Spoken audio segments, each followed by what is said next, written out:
live vocals, ang Bini. Ganyan talaga ating OT8. Okay.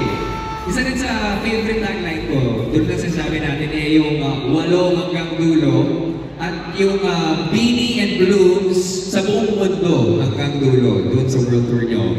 Mabalik tayo dun sa pag-uusap natin kanina. Let's talk to Aya. Aya, gaano ba ka-warm yung naging pagtanggap nyo doon sa Los Angeles? Yes, in LA po, sobrang warm ng reception sa amin. Kasi, tsaka ang galing, aside sa ang dami mga blooms, sobrang welcoming and sobrang supportive. First time namin ma-experience yung skywriting. Tapos may nakalagay Bini, and then nagpa-aerial banner din sila. Courtesy from sa US Bloom, thank you so much. And then, first time namin ma-perform yung Shaggy na full choreo. So, sobrang exciting siya. And then, ang saya ng energy there in Los Angeles. And then, nakapag-ikot din kami after po. We shot a lot of content. Abangan nyo guys! Ang dami pang i-post and ilalabas na content. It was very productive in there. Ang pasabog ng Bini. We're so excited for that. We can't get enough of Bini, no? Now from LA, let's go to Temecula. Temecula? How do you say it? Temecula. Temecula? Temecula? Ano ba yung experience yun dun sa Temecula? In Temecula, I think it was the first time na nadapa ako. And nahiwalay ako sa girls. Kasi, alam niyo yung part sa Here With You, we were going around with everyone. Tapos biglang, nagpadulo na, nakita ko lahat ng girls sa stages, ako nandun pa rin. So nung papasok ako, nadapa ako. And nice! That's the story. I think. Ba't naasar ka? Ako naman si Mix! Ako naman. Alam mo, okay ka lang ma-fall. Nandito naman kami para saluhin kayo.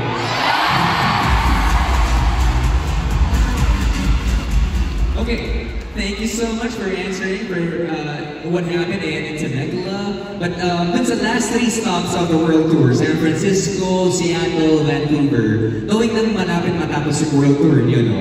Paano ginawang special yung last 3 concerts nyo doon? Tulad Mika and Aloy. Yung San Francisco, yun yung top 1 ko. Grabe yung crowd doon talaga. Nagwawala talaga sila. And of course, grateful po kami kasi nandun po yung lahat ng bosses. Kompleto po sila lahat doon. And sobrang grateful kami na nandun po si Sir Gabby. Siyempre, minsan na po siya makakalimutan po ng concert ng Bini. And yan, sobrang saya ng San Francisco talaga. And yung highlight nun, may bounce si Joanna. Yan, kaya sa may bounce. May bounce? Hindi gumagalaw at all. Yan. Nag-inside yung kasi kami ng Bloom sa bangus ko. Annabelle. Cute naman si Annabelle. Oo, cute ni Annabelle. Yeah. Yung bangs nga gusto ko na makita eh. Dapat may face-off ng mga bangs. Okay. Baka pwede gawin yan sa Bini Versus. Coming episodes, no? Malay niyo may season 2. Pwede. Laban. Okay, how about the other girls? Mika. Ako naman in Seattle, we were so excited kasi nakapaglibot kami. We went to the Pike Market. And then we were shopping around.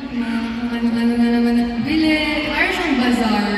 And parang siyang market. And then pagdating namin, after nun, kita tayo sa grass. Humigang tayo sa grass. Tambay-tambay, walang magawa.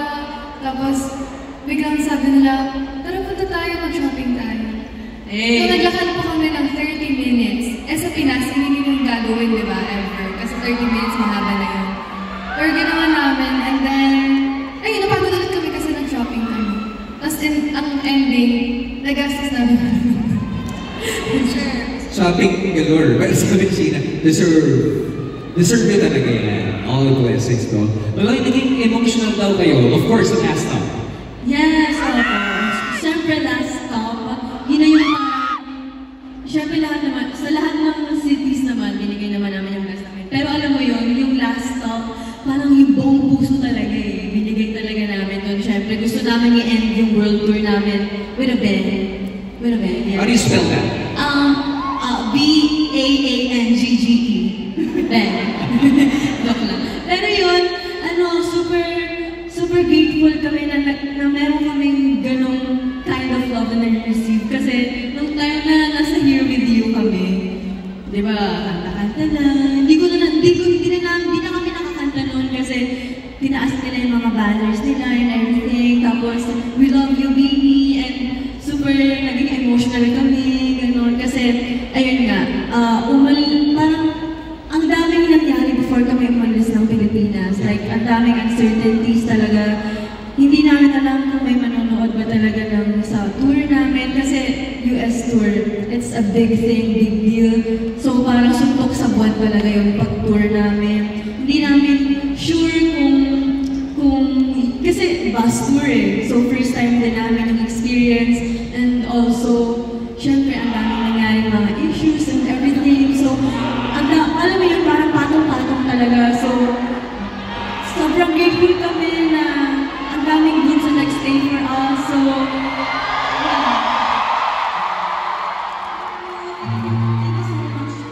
We're just letting the girls speak from their hearts kasi ang dami po talaga gusto nilang sabihin. They're just filled with utmost gratitude sa nangyaring event. But natapos pa yung world tour. The best thing is, we are just getting started. Especially for bigger things to come. You know, congratulations sa lahat ng OTA natin. You deserve all the love and blessings na natatanggap nyo. Salamat sa pagpapasaya sa lahat ng blooms natin all over the world. Kaya naman, Bini Global members, isang pangmalakasang cheer naman dyan for our Bini!